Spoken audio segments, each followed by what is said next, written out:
And okay, and so last week we talked about what the REST API looks like, different type of request, and we also introduced MongoDB in terms of hosting and the MongoDB online using the Mongo Atlas. And then today we're gonna actually talk about how do you connect to MongoDB using MongoDB Driver. Essentially, when you're creating your Express server, it needs to talk to MongoDB so it can say read data from the database or add new data to the database. So that's what the MongoDB driver is for. And also later we're going to talk another tool called Postman that allows you to do testing. So you need to send different type of requests. You could do this manually, use command line tools, but sometimes that can be a bit time consuming. So it has other tools to make it a little bit easier. So that's what Postman is. And so we're going to start with the MongoDB driver, and then I'm going to show you the REST service, which actually say reading or saving data to the database.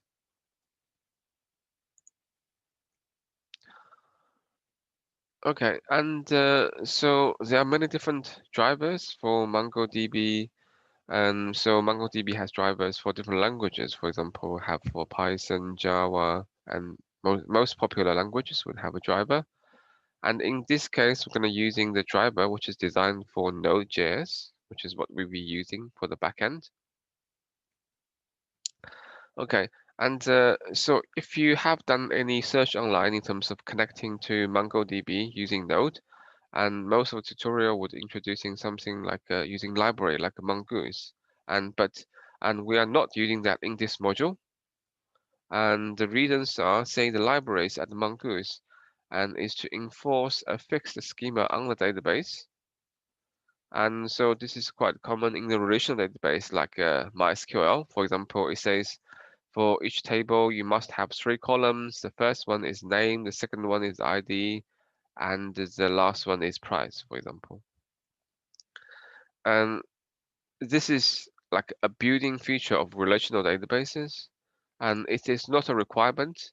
And in MySQL, sorry, and in MongoDB, which is a NoSQL databases, and such constraints is used to enforce the data is consistent. For example, and if you say that you always have to have the ID, then you can't have a record or a document which without the ID attribute.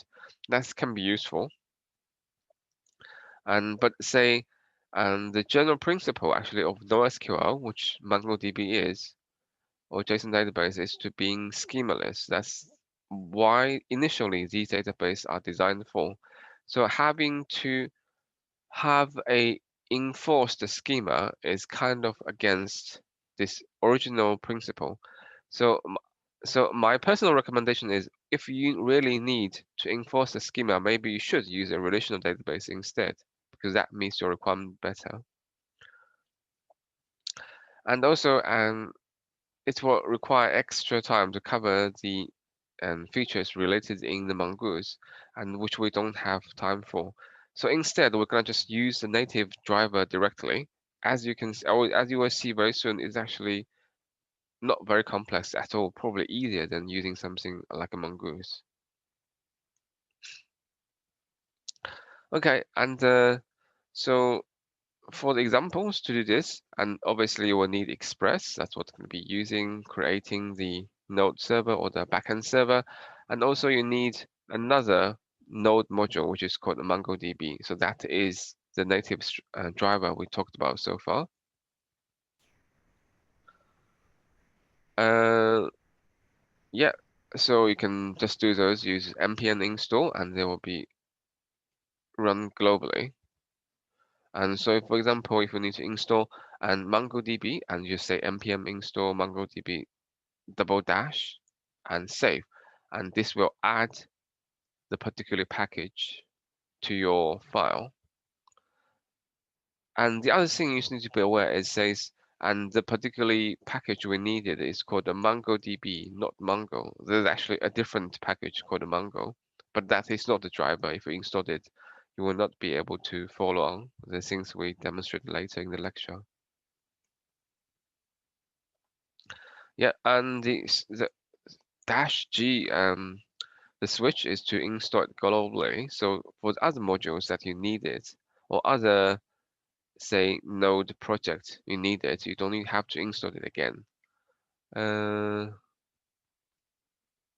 Okay, so maybe I'll just switch to the my demo. Okay, it's probably easier to do it here and to show you what it looks like. So let me create a new folder called Kai, yeah. in case we use MySQL, it'll be much better to use Mongoose, right?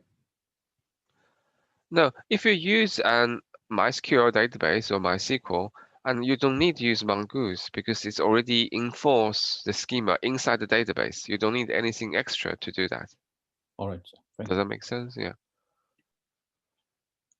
The reason for Mongoose is because MongoDB itself does not enforce the schema, and they need something extra for that to happen.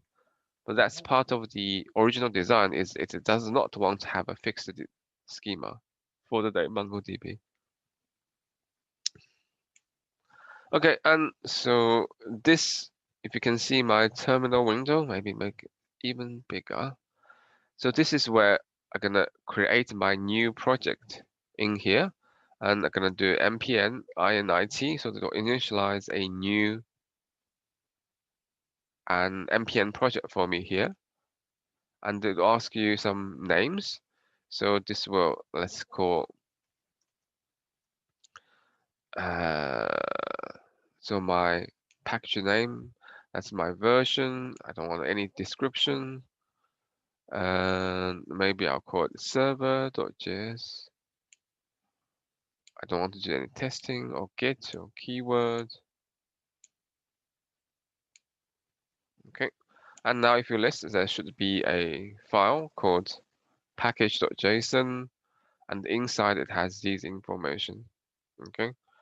And so as we said here, we need both Express and Mongo for this. And because currently, when I first created this new folder or project, and there's nothing in that yet except this one file called package.json.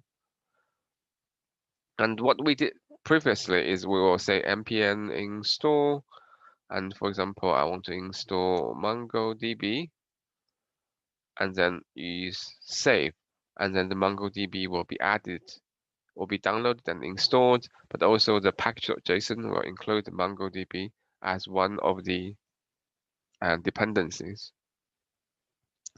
And the other way we'll be talking about today is if you installed the package MongoDB or Express globally, then you don't have to install that individually every time for a new npm project or npm module. Okay, so here to check what has been installed globally, you use this command.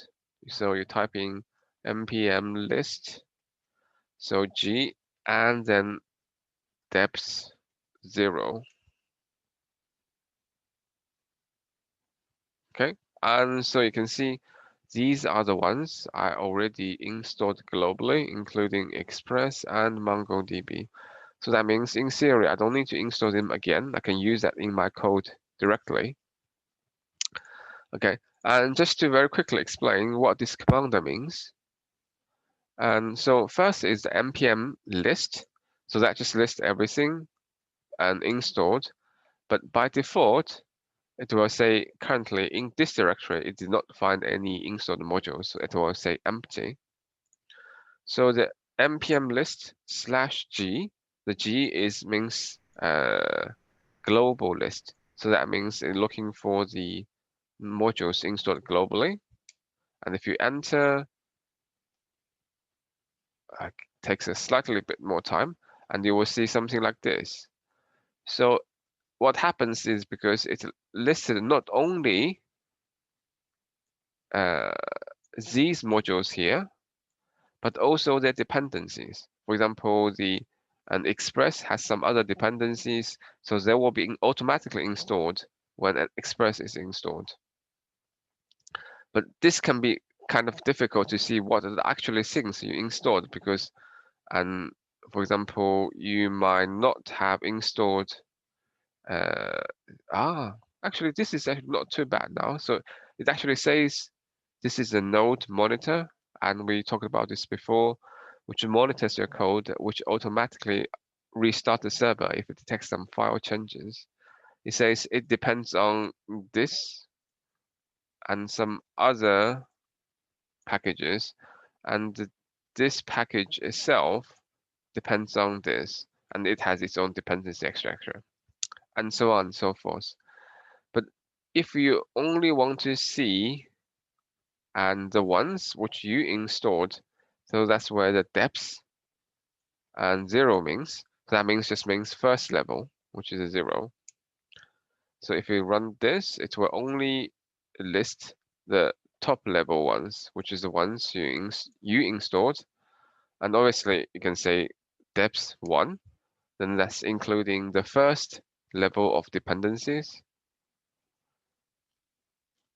Okay, so you can see, okay, for Express, it relies on all these other, and for Mongo, it needs these, and for NodeMon, it needs these, and for NPM, it needs these other packages. Okay, to maybe just come back this quite quickly, to install any module globally, and you just need to add -G when you do the npm install, then you will see the files are no longer saved in that local directory, but in a directory that can be accessed globally. And you can actually see here. So in my example, or in my case, and I'm using a Mac, and you can see all these files are saved here, user/local/lib. That's where all these files are saved. Okay, I think, yeah, so we said that -G is to show globally installed, and depth 0 shows only the top level modules. We already demonstrated both of these.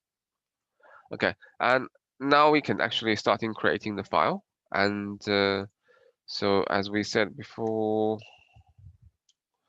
we're gonna call our main file server.js. So I'm gonna using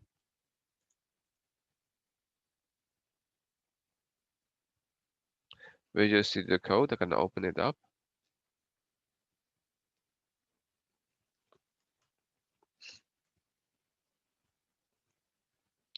Okay, so far I can see it's only had this package.json file, and I'm gonna add a new file, and this will be our main file. Okay.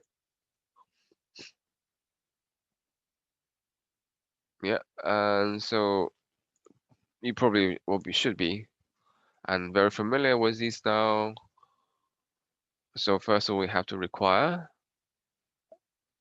the Express module because that's what we'll be using. Okay, this is probably too small. Let me hide this side. Yeah. One last time. Yeah. Maybe slightly too big. And is that code okay? So can you see the code here? Okay, or that too small? Yes, we can see. Okay. Okay, again, then once we have the package, we need to create an Express instance. So again, we have been done this almost every time we had an example. Okay, and then to extract parameters from the request, we need to use a module called body parser. And so that's already installed. And when you install Express, so this is say when user send a request, it might have some information in the request itself. And if you want to get those values, you need body parser. And previously, and you need to say app.use body parser.json. So it's basically passing the request as a JSON object. So if you remember, so app.use is one of if you remember, is one of the we call the middleware. And so basically that's one thing that everything depends on orders. They will execute for every incoming request. And body.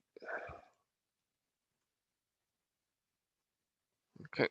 So this is what you need to do previously and now. And if you're using a kind of later version of Express, which you should, and you don't need body parser anymore. So first here, if you do body parser, you need to request this as well. So you can just use Express itself. We can just say, instead of body parser, you just say express.json. It does exactly the same thing, just to say, can save you to require the body pass module and then run it there. So if you look at your version, so you can see here, you can see the Express I have on my computer is 4.17.1. That's probably should be the latest one. And should be also the one you are using. And that means you can use this in your code. Okay, so that's all we need. And the next part is we need to connect it to the MongoDB, and we need to first, again, to require. It's very similar to as here we have to require Express, we have to require the MongoDB, which is, it's not shown up here, the dependency. Maybe that's why. Anyway, and let's just say add that to require first. So we're gonna call this Mongo client equal to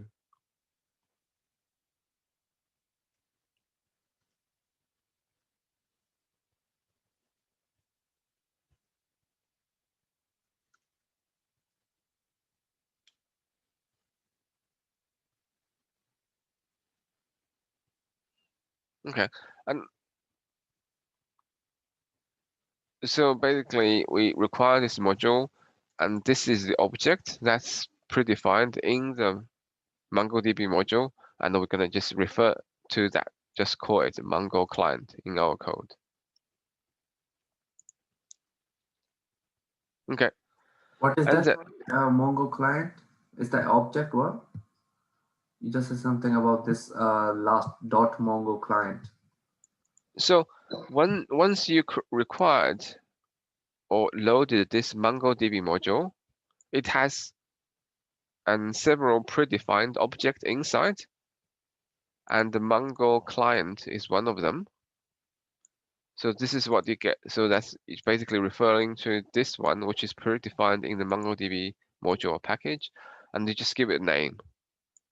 So you can refer to that in your code. That's all it is. Okay, thank you. Yeah. Okay, and then now what we are doing here is, okay, we want to actually create the connection. And the connection, and we're gonna, as we explained, this one connect to a MongoDB server, and you might have different database inside the MongoDB server. For this particular case, we're gonna define a new variable called DB, which just reference to the particular database, MongoDB database we're gonna use for. So that's that.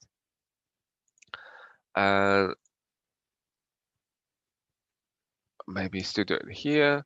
So we're gonna do Mongo client. I'm gonna connect. Okay, and then this will be a connect string. So obviously this is the one. What I'm typing now, or in the showing the lecture slides so far, is for the localhost. So that's the localhost that and 27017 is like the default port for MongoDB if you installed. And then, so okay, these are the two.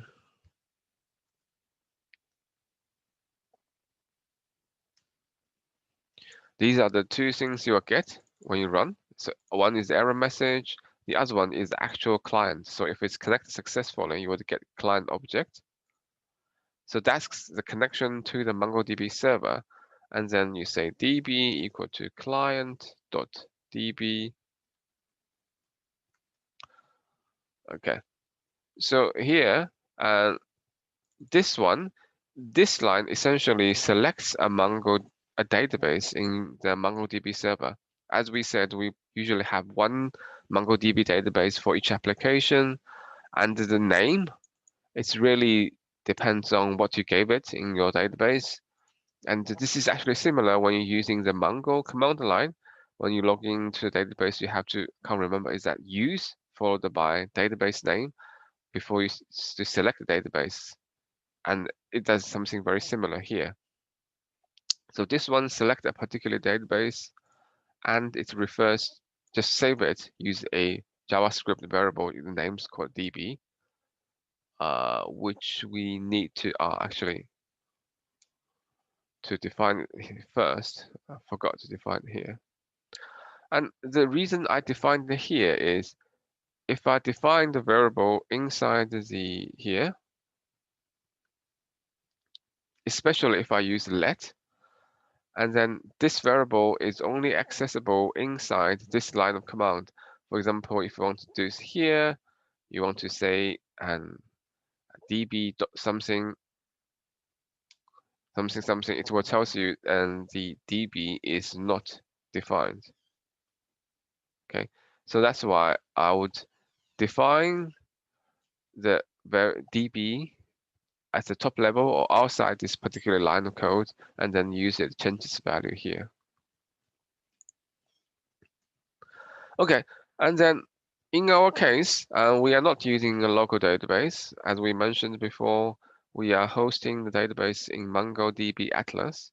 So the connection string will be different. So basically, you're not going to be using localhost 27017 here. You're going to use a different URL to replace localhost, and you will need to enter your username, include your username password in there as well, so you can connect. Okay, so now I'm going to show you where to find these information.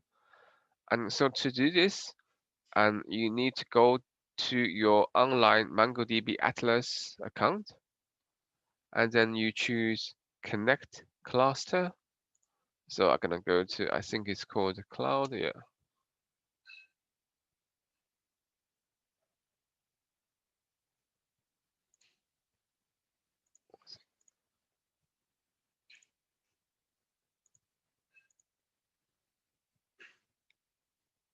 So we covered this part last week in terms of creating account on MongoDB Atlas and create a new database. So I'm not gonna repeat that here. So you choose cluster, and even only you really just have one database, and then you say connect cluster. Okay, then it has three options. You connect it to the Mongo shell, that's the command line tools, and you connect using MongoDB Campus. That's the online tools. Oh, sorry, that's the kind of graphical user interface version of this, which we did last week. And what you need to do now is to do this. Okay, and then you can choose your driver and version. So by default, it says Node.js, and you can see it has these different connection driver for other popular languages. They're all available here. And then you need to choose the version of Node.js. Sorry, the version of the driver. Let me see what are the versions I have installed. Okay, yeah. So you can see the ones I installed is 3.6.3. So that's what I should pick here. So they have for the earlier versions of the driver, and the string will be slightly different. So pick the right one. And then this is what you need to copy and paste.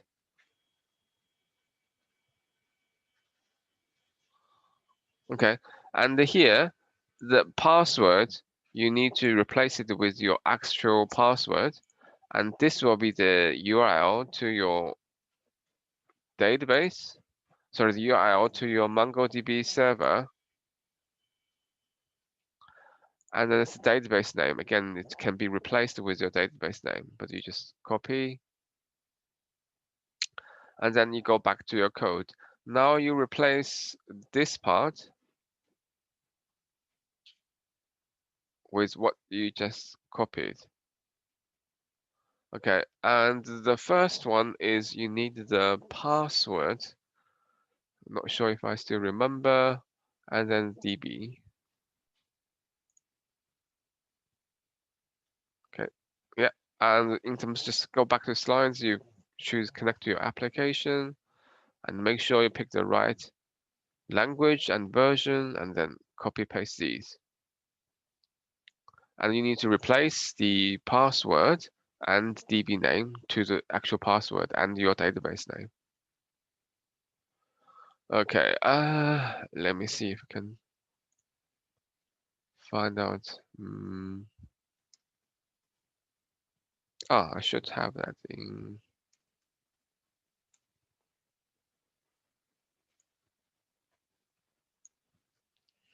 Let me just find out my password, which I forgot.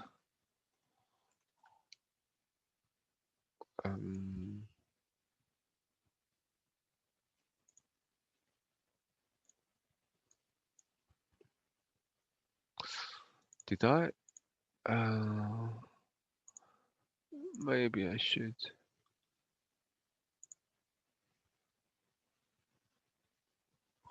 Okay, anyway, and I will just use this one. If it doesn't work, I'm gonna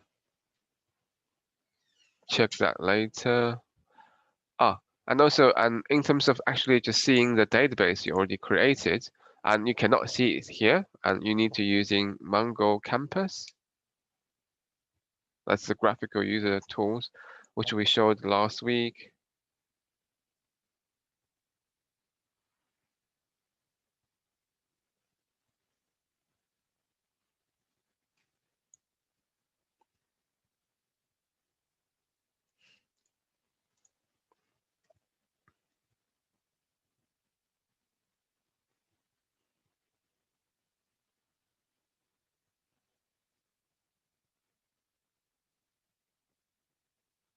Yeah, just taking a little bit of time, and so that's one.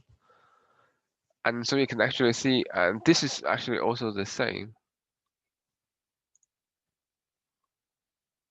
I can make this bigger, hopefully. Yeah, it works the same. So in my case, my database is called Web Store. So I'm gonna just replace the DB name here, Web Store. So maybe I don't even need to do this one now. And so that's my database. That's it. So now we have the correct string to connect to your Atlas database.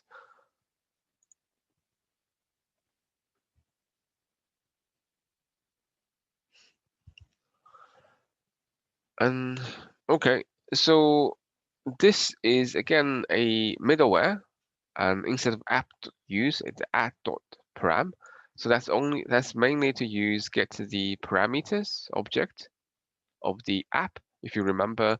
So the app is the express, what we define here, that's the app.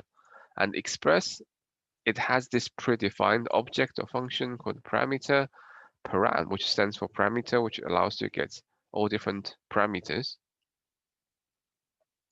So if you want to get the collection name, and that's something you need to use. Okay.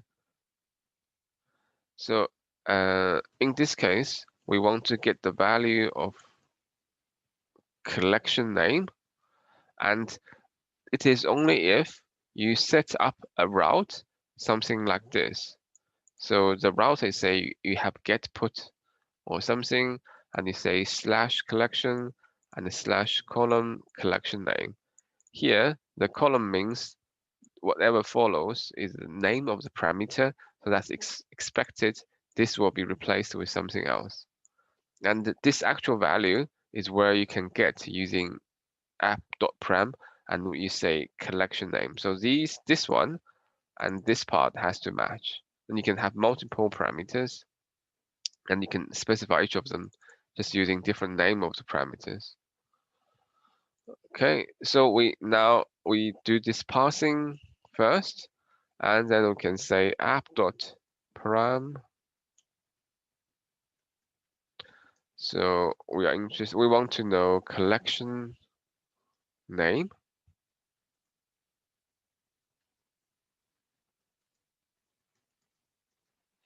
Okay, and so if you don't quite remember, so the REQ stands for request object, RES stands for results project, and the next is to, and after you finish this and middleware, you call the next function to go to the next middleware,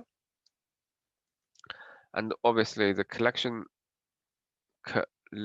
name and is the parameters we want to get. Yeah. Okay, so these are all the kind of parameters for this particular function. Request dot collection.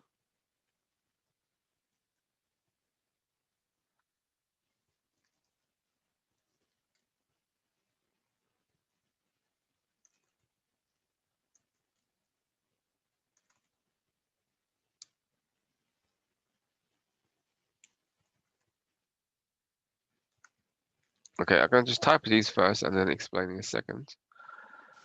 Okay, so it's not that too many lines here. Okay, so the first, we have DB here. As you can see, DDB. If you run these successfully, it refers to your Mongo database.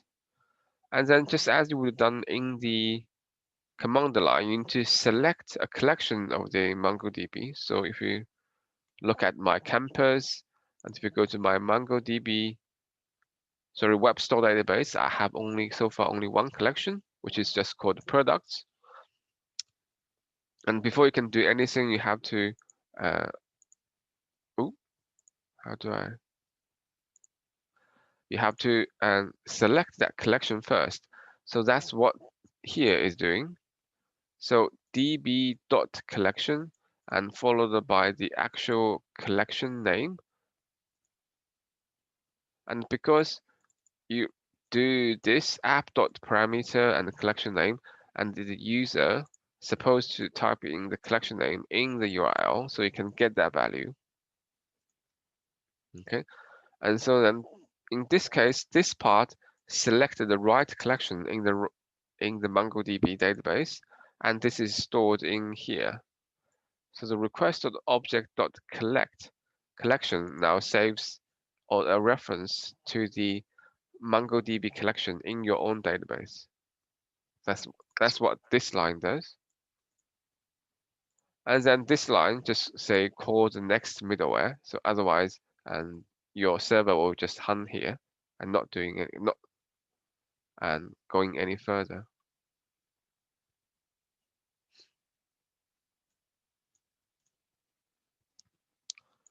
Okay.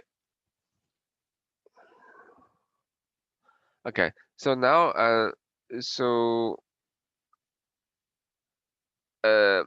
what usually would happen is, for example, you would set up some node or express server and people try to access, but there's no response.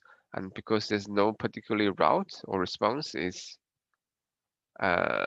set for the root, which is nothing. If you just type localhost without any path, and usually you don't see anything, and people think and it's not working, but actually it is working, it just has no response.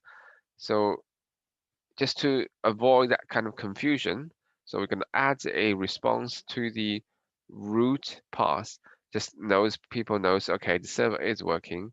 And maybe if you don't know how to access the actual services, we're gonna just send the message as well. Okay, so in this case, and if the path is / that means the root path with no particular path, we're gonna just send a message, tell them if you want to get anything, you need to say / collection followed by collection name. in this case, it says message.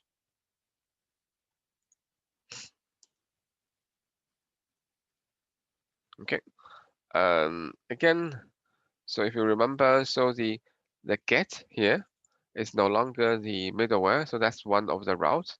So it will respond to the get request, and the parse, and it will respond to will be the slash, and you will have the request, result, and next. So you can pass on to if there's more. And in this case, just said and select a collection with /collection/collection name. Okay, so basically just give you a message in case people and use the root parse only and might get confused. Just tell people, okay, it is actually working. And okay, and so we could test this one now already. So as we said, we always want to use the start script. And in this case, we just run node server.js. So that's the command you want to run when you want to run the server. And if I turn on the, so that's my local directory. You can see I have these two files, my package.json and my server.js. So to start my server, I just type npm start, and then to run the start script, which run whatever command is here. Okay, and we got some errors.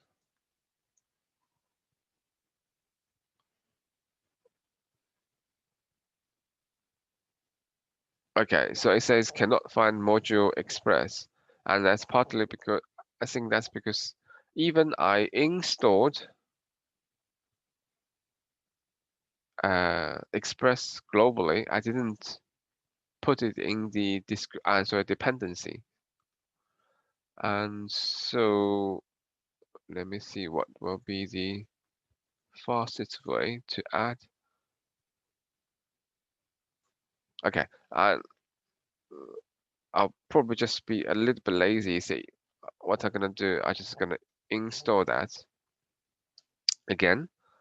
I'm gonna install Express and then save. It's not ideal, but it's faster than for me to go through, and I need to install MongoDB, and I save as well.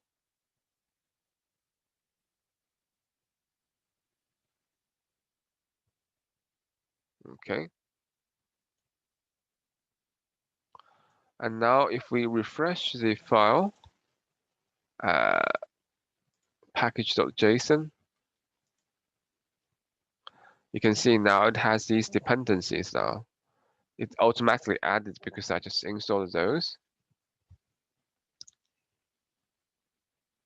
It requests now Express and the MongoDB. And if you look at the actual folder, you would see this file folder, which actually installed the file. Actually, if I delete this, okay, so that actually that removes the file. And if I try to run,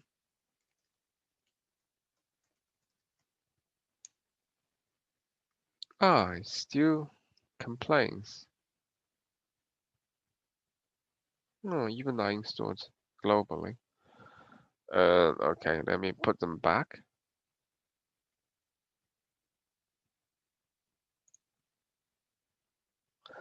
Can I just undo?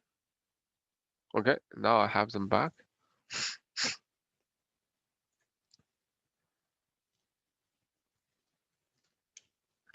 Okay, so if I try to start again, it should be working now.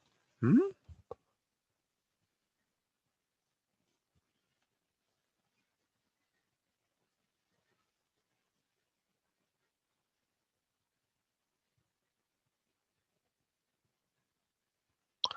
Cannot find module express. Huh?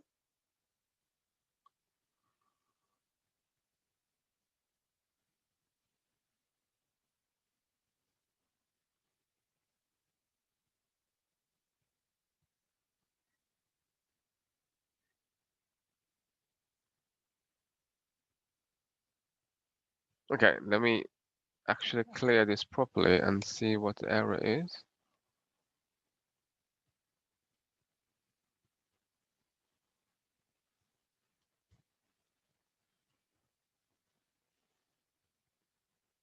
Hmm.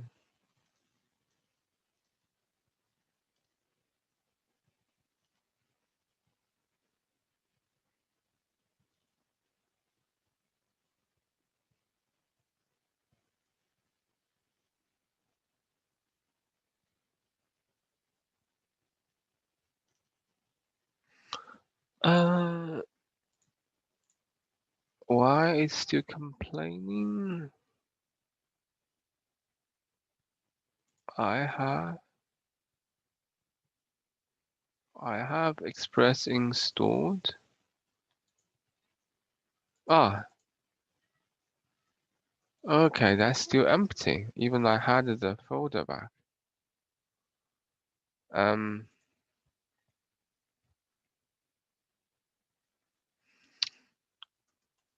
Okay, so if you have these two lines and in the dependency, and you just need to run npm install, and it will install any missing packages.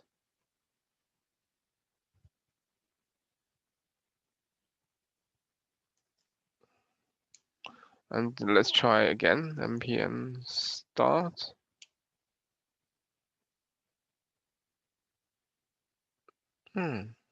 Still the same complaining.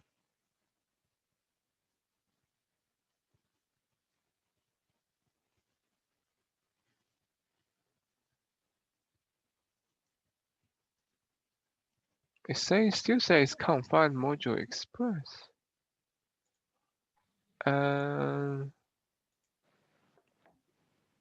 ideal things to do can be just remaking a new folder and copy pasting the code. I'll do that in a second. The express is definitely there.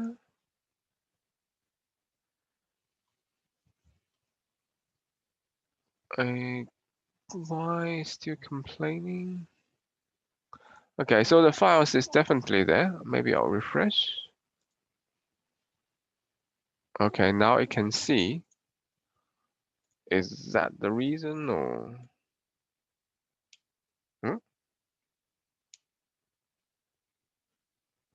No.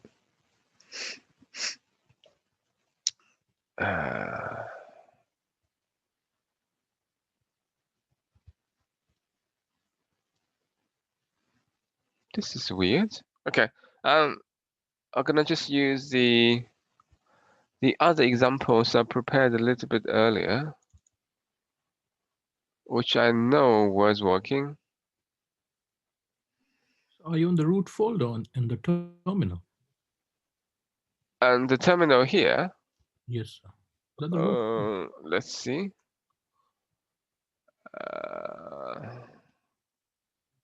Yeah. Yeah. I think this is. We have the server files and everything here.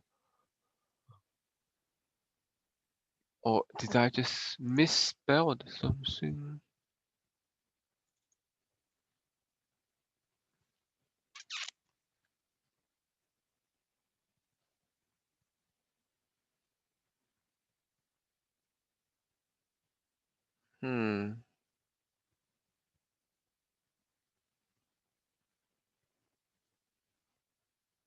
Okay.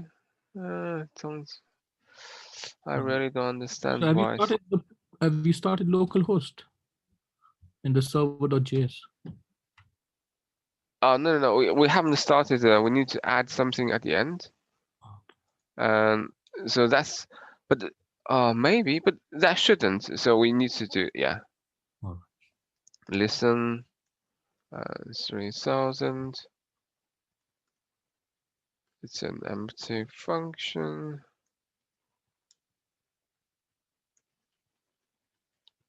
But I think the code stopped before we get here. It already has error. Express server is running at localhost 3000. But npm start. Yeah, I think we still have the same error because the error is hmm?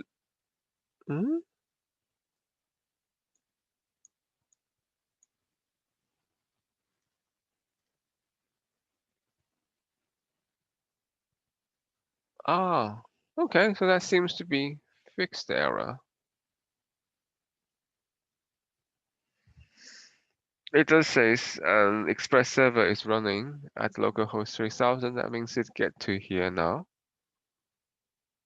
There's some warning, so that's okay. So this is where it throws error. Says cannot read property of db of undefined. So that means this part is not working. I think, yeah.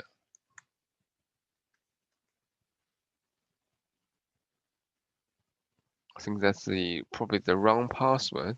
Let's try again.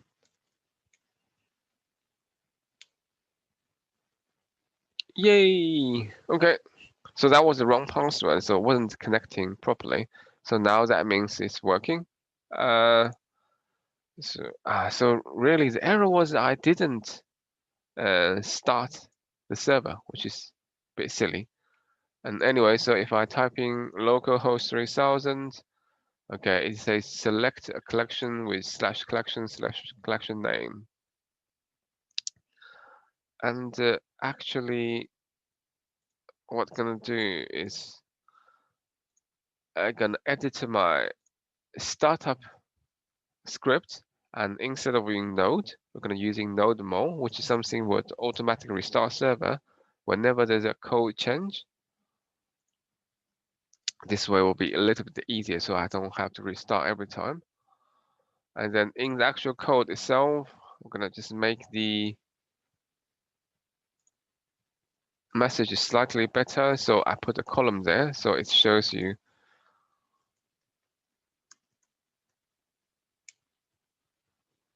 Okay, so you can see now it's node mode. This is working. If I refresh, it says, okay, hopefully give you a better idea. Say this should be a parameter. And okay, so let's get back to the slides. So now we've done the root pass response. Guess we're a little bit behind. Okay, and the next one is retrieve the collection with get. So now we're running the server. So that's the first route. So if you actually typed in /collection/collection name, we're gonna get the results. Okay, let me see. Okay, so the actual code here is mostly this part, which is you get the results from the database.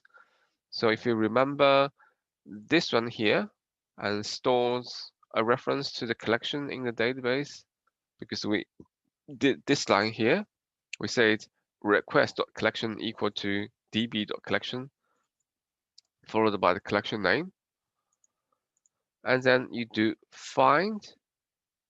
So this is very similar in the command line. You just retrieve everything, and the only thing needs to be aware here is here the find, it returns a cursor points to the results. So it's not the actual results. That's why we need to use toArray to actually get an array of the results. Then you have these two, and always stands for error, and this will be the actual results. And it says if there is an error, and you just run next part, then it will stop this function. Otherwise, you will send the results back. So this results will be this.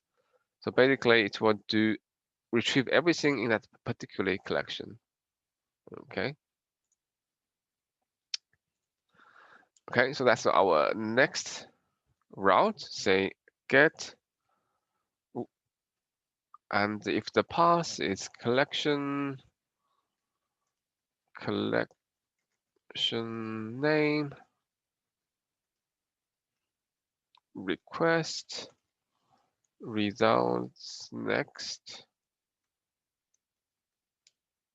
Okay, and so the actual code you were happening here is the request dot collection.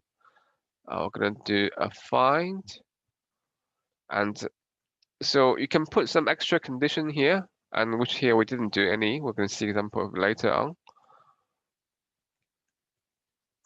To array. Okay, so again, so this is, you would have return either the error object or the results object from here. If there is an error, return next. Return the actual error, and this will stop it. Otherwise, you send back the results.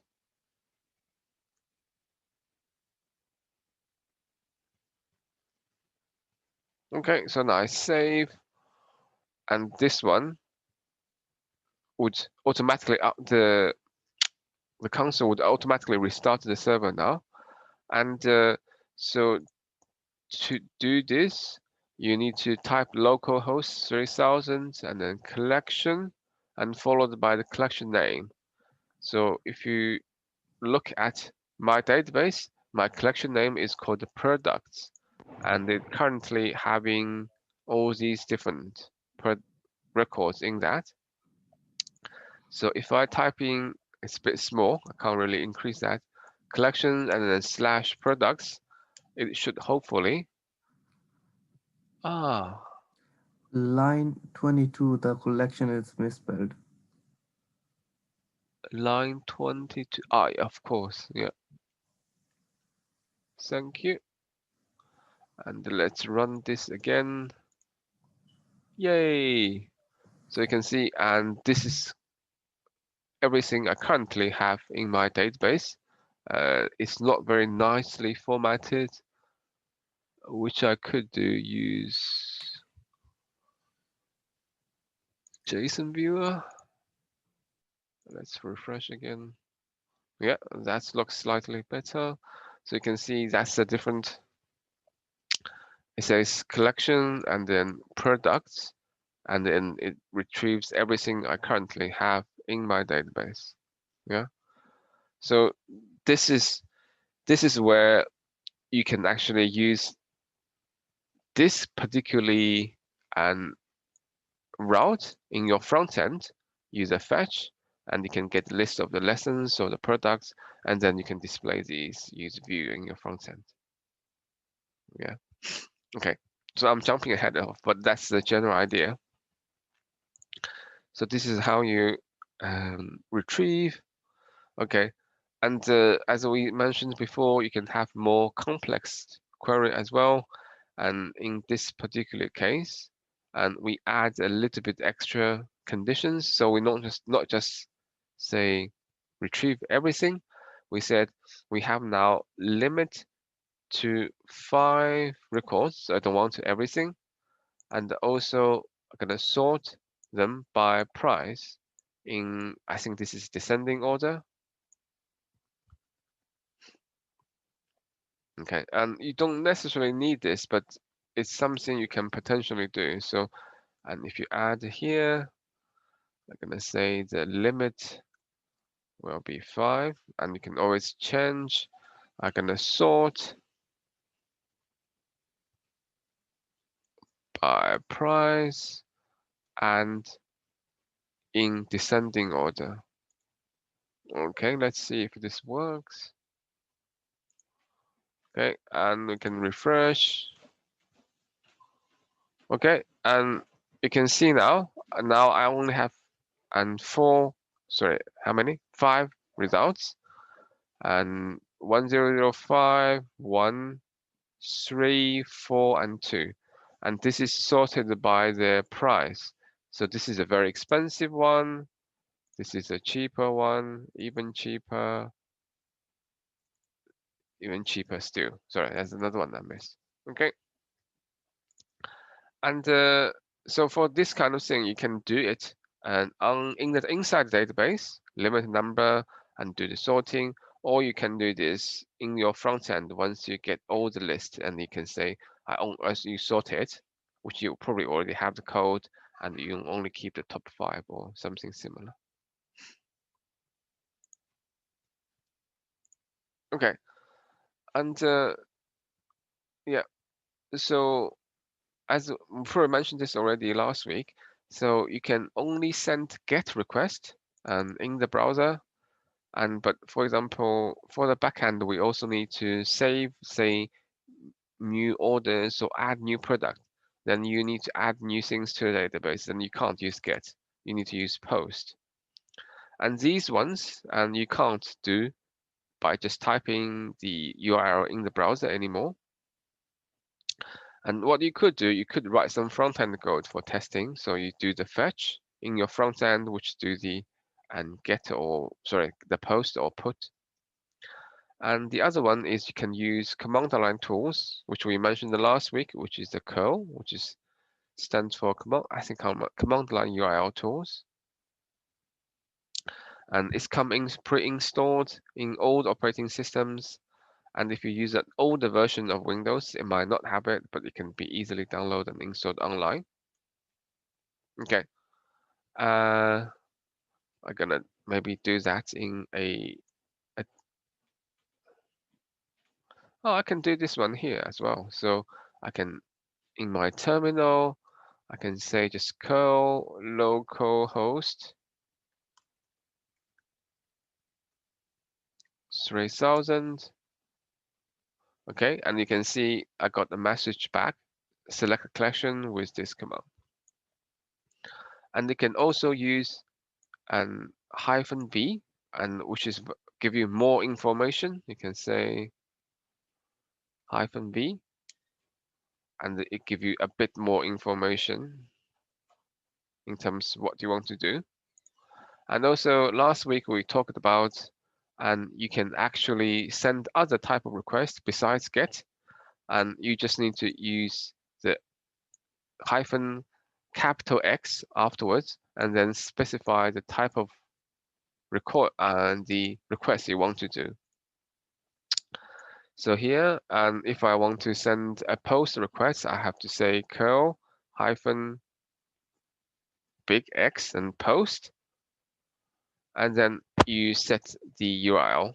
But also when you set the post, you also have to send the data you want to save to the database. For example, this is adding a new web development and class to the list. And then you also need this one to set the type of data you're sending. So this line tells the backend server what am I sending is JSON data. So to interpret this part as JSON and not as a text or string. And this is the actual URL you're going to send to. And obviously, currently we can't really do this yet, and because we haven't created the route on the backend which actually would accept this. Okay, and then this can get complicated quite quickly, and you will probably want to test different type of requests, and then maybe every time the data you want to send will also change as well. And this is where a tool called Postman comes in, which allows you to save these requests and easily reuse them later on if you need to. Okay, and so this is a tool, and you can get it online. That's a URL. Maybe do a quick look. So what the web page look like.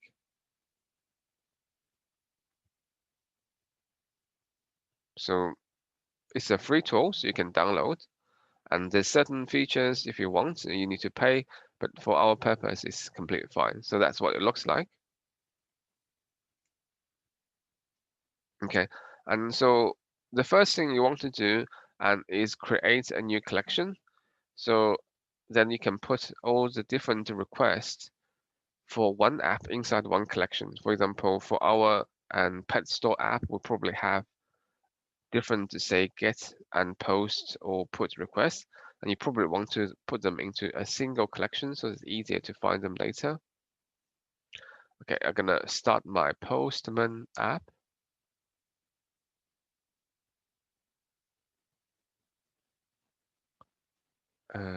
Is it starting? Yeah, it's still starting.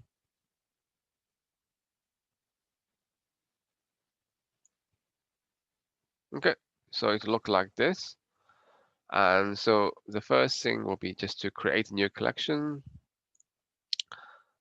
I'm gonna create a collection. I just call it demo. So, and the collection is just like a folder and doesn't have nothing too special inside it. And then currently it doesn't have any requests in it if you click it. So if you click demo, you will see something like this. Okay, now you can starting to add actual requests into the collection. So we can maybe start with this most simple one, just say localhost 3000. So in the demo, already had a lot of opened here. And you can click a demo. I think either I can add here, yeah, or you can just click the add button here. So if I add request, choose here. So request name and say, let's say this is my root get request. This will be the get, and then you need to actually type in the request itself here. And this is your request. And if, let me just save that already, is that click send. It will send the request to localhost 3000, and the response you get will be shown here. Okay. And then we can do other type of requests as well. Okay, this is still about the saving. For example, we can create another one, which is actually retrieve a collection, so which we already implement that. We can just maybe add another request. This time I'm going to use this add button here. I'm going to give it a name. Oh, I can't give the name yet. But here, I just typing and localhost 3000 and slash collection and slash products. And if I send the request, you can see the results are going to get back here. So that's everything I currently have. Oh, not everything. That's the top 5 most expensive lessons or products in my product. And then you click save here. Okay. And you say, and get all the products. And then say choose save. Now you have a second request saved in your demo collection. And as it goes on, we're going to do more of these as well. Kai, Yeah. quick question. The collection which you are having on the left-hand side, Yeah. are these the directories which we work on? No. So these collections are inside the Postman. So they are not folders on your file, on your file directory. So they work similar to, say, the folders in, say, Windows Explorer, but they only completely inside Postman. No other software can access them. Okay. Yeah.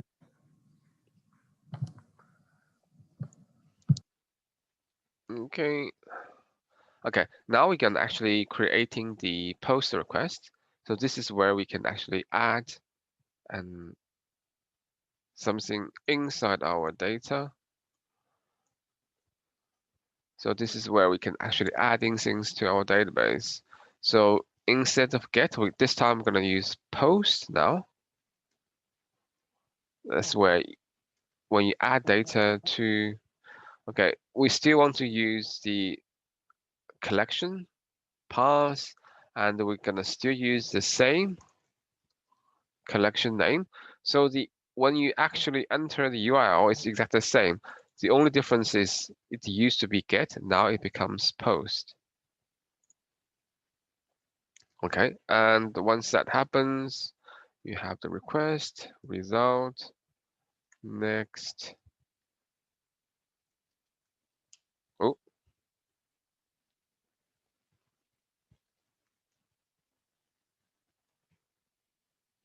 Okay, and when you actually do again, so collection, so that refers to, and here I'm gonna not using find, we're gonna using actually insert. We say request dot body. Okay, so the body is a part of the request, which actually including the JSON object, what you want to insert into the database.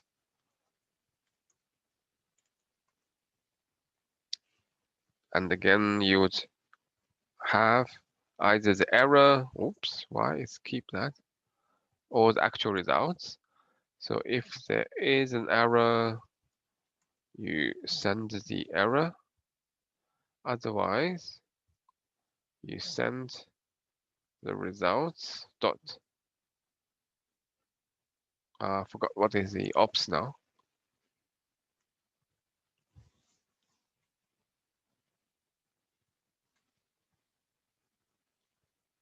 Okay, as we said, and once we create this, and we cannot test it on the command line easily, we cannot really test it here, and unless we use curl to post and typing everything, but I'm just being a little bit lazy.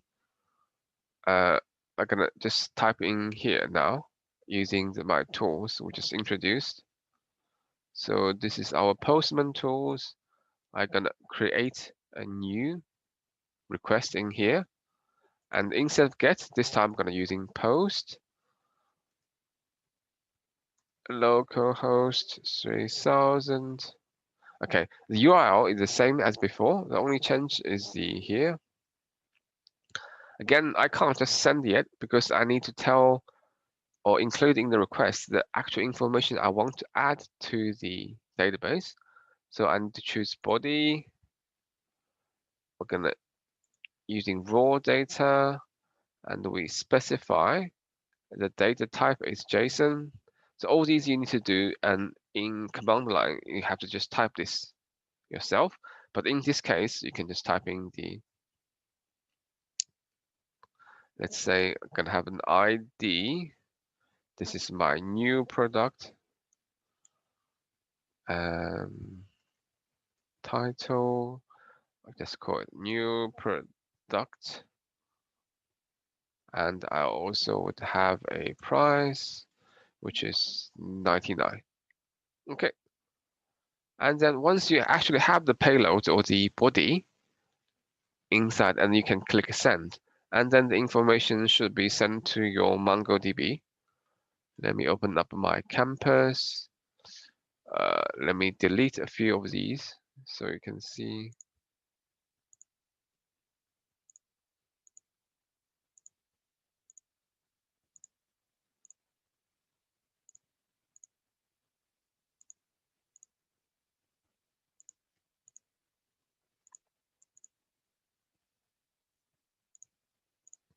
Okay, and now you can see we only have these products in the collection now.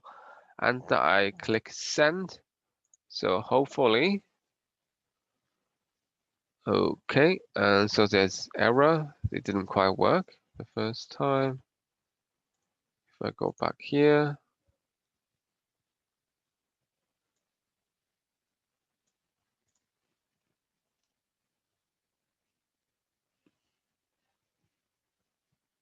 okay, results is not defined. That's what error is. So obviously there's some error in my code. I probably misspelled again.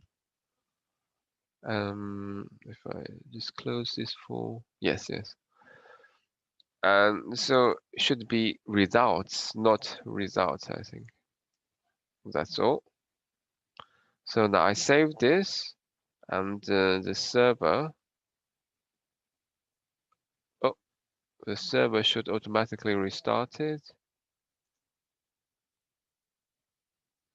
Let's clear out these. I can't really clear out. It's just restarting. And let's go back here and send the request again. Oops. Still got error. Okay. And maybe this is already starting to make sense. For example, because you saved this request, and in the Postman, you can keep repeating quite easily. You don't have to type the command in code every time, time and time again. I'm gonna just save this one. Add a new product. Let me just save this one first. Let's see what the still the error is.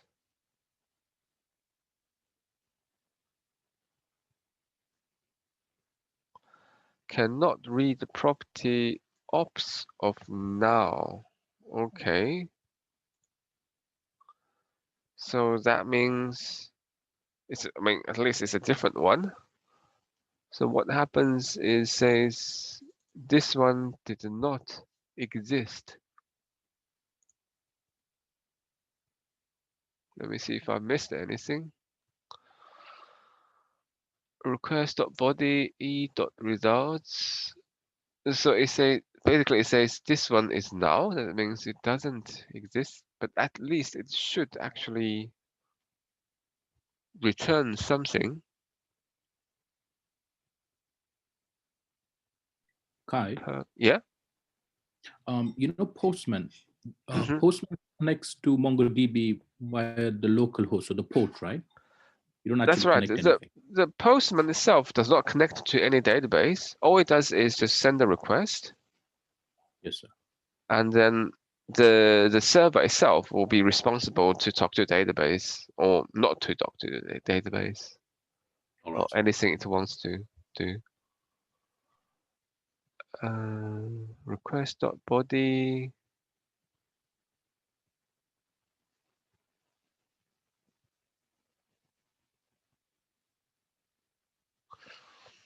Okay, if I don't do ops, let me see. So on line 31, are you meant to put return? Line 31. Yeah. Ah, yes. Yeah. Yeah. Thank you. Hopefully that's the reason. Let's try.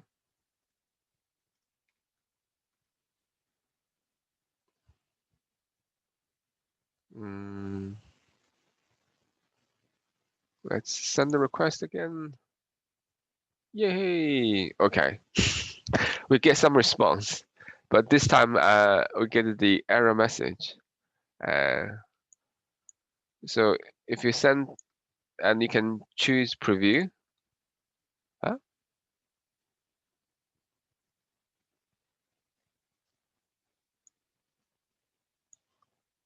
Ah, sorry.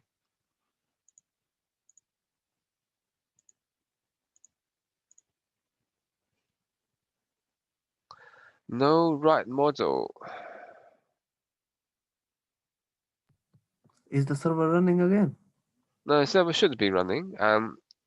It was Unless I stopped it.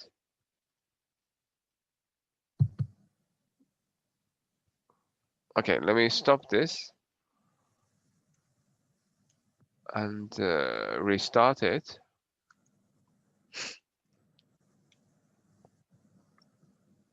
Okay, and we send the request again.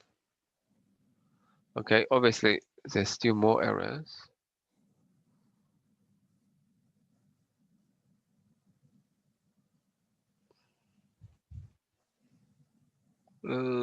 Express. It's okay. Where is? No, there isn't any error.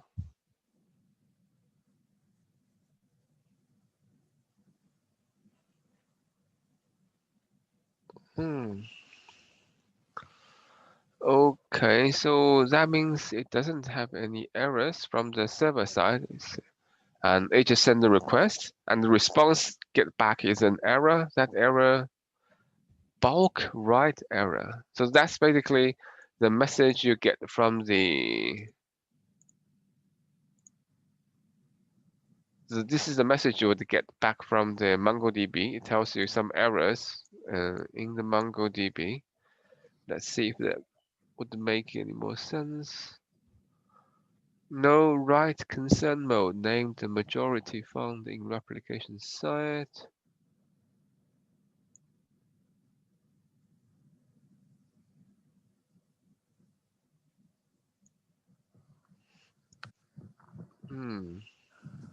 Not okay. Internal server error. Okay, let me see. Did I miss anything here?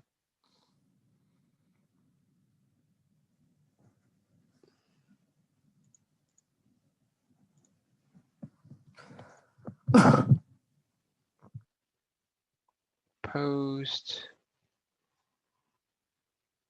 and the request result next with the collection and the inserts, the body have E or the results.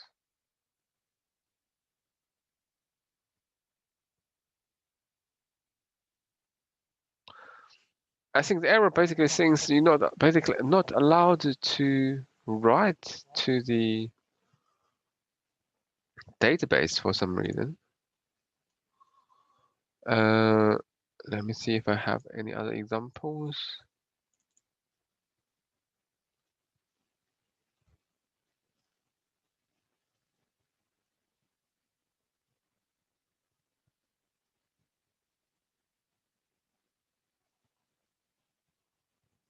There's nothing here.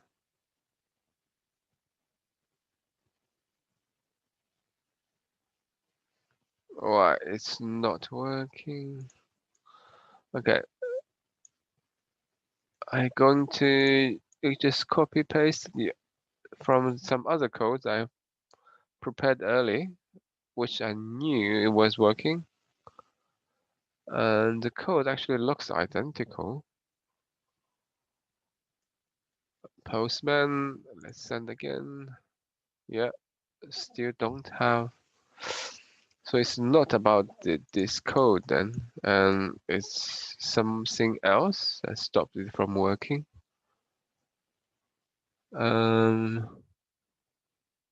App.use db collect web store. We'll do a parse.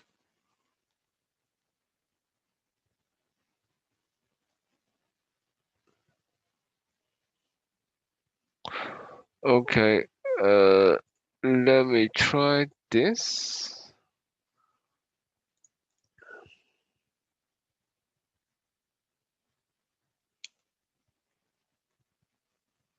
Okay, and so this is and add some lines. This is just to allow and cross-origin access, which I'm not sure that will be the reason, but never knows. No. Okay, and I might have to come back to this, and so we're gonna just keep going to see. So that's the post, and this is how you send the request in and Postman. Yeah, raw type JSON. Is there any errors when I type in here? New product. It looks also okay.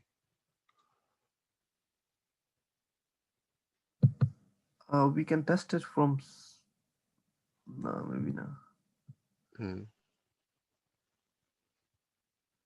Not sure, and I might have to check what there's something because the code seems to be correct. There's maybe something else. If I find out, maybe I can add to the slides. Because also I tested it before the lecture; it was working. use the same code. Okay, yeah. So you can save this, and now in the Postman you should have multiple collections now. Sorry, in the collection you should have 3 requests now. The name might be slightly different. And you can actually also run all of them together. So this is actually quite useful when you write your code, because sometimes even when you making some changes only to the poster route, it might affect other things as well. So you might want to test them, and you can run this quite easily by going here, is it? And then you choose run, and it will run everything in the collection automatically.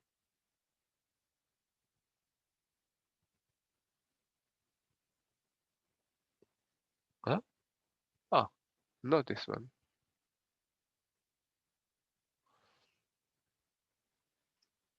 I thought it should be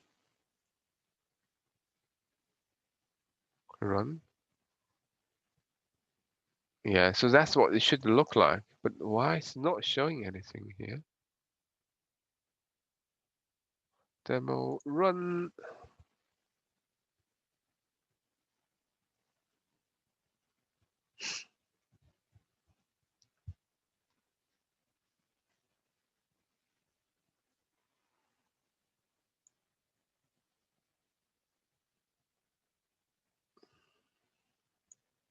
Okay, run. Okay, and so that's you can run all of them. So you can see it's actually sync. Everything is correct except even this one. I think it is correct because it get a response back, and even the response itself it says internal server error. Okay, and this is just to show you you can run all these requests as a way of testing, just to make sure they're all working. Okay, that's this part.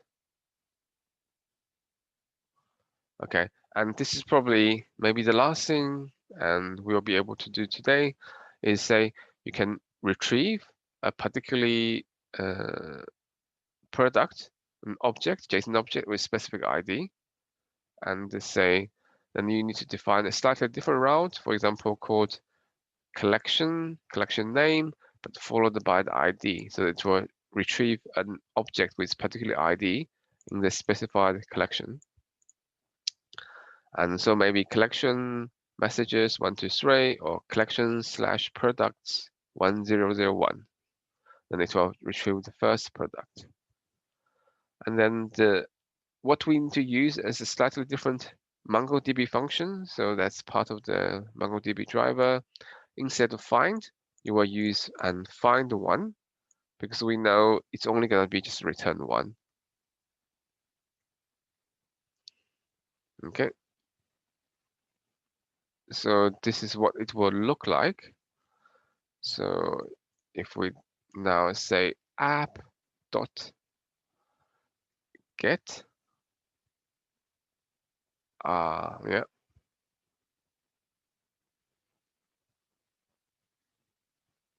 Okay, and first we need to define the this thing. Oh, it's an object.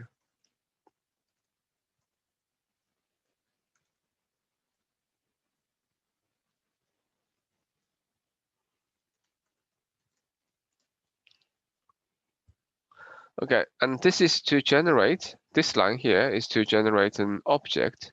So that's the object, and MongoDB created for each JSON document automatically.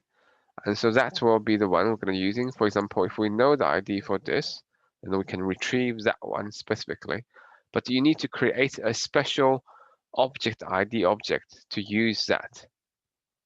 That's what this line for. So this will be the object ID object that you can use in the MongoDB collection / collection name / ID. request results next request dot collection dot find one.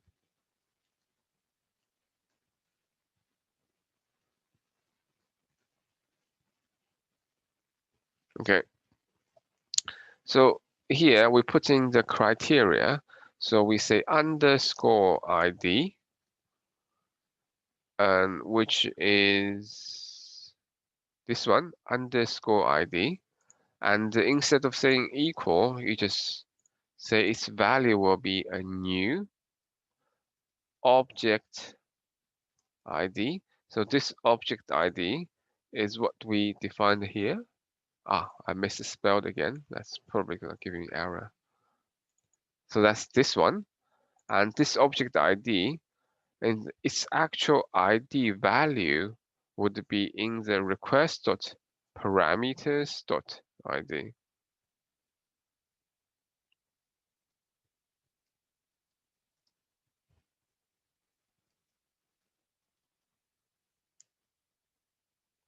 Ooh. Ah. Need to close this one. Yeah, now.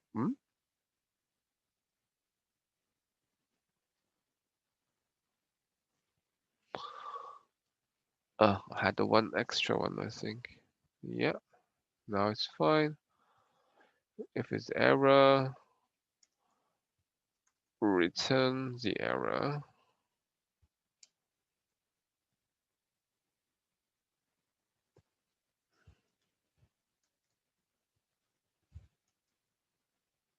Okay, and so hopefully this time, if we give it an ID, again, we can go back to Postman. Okay, we are slightly overrun. We add new one. We're gonna enter localhost collection products, and then we needed the ID of a particular item. So let's say let's copy this one. Hopefully it's copied. I go back to Postman. Okay, so it seems to be. And then I send the request. Ah, still error.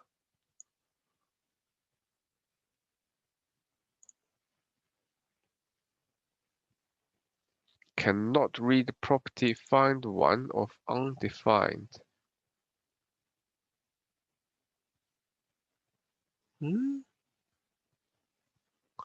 Okay, unless I can fix this very quickly. Otherwise, I think we need to stop here. There's no error here. Again, it's on the server side. Yeah, when you send the GET request, do you have Yeah. to put the collection name before the ID? Yeah, which I did here. Yeah, okay. I said product. Oh, okay, yeah, I see it. My bad. If I just do get all products, if I do send, yeah, that still work. But if I, yeah, I'm gonna save.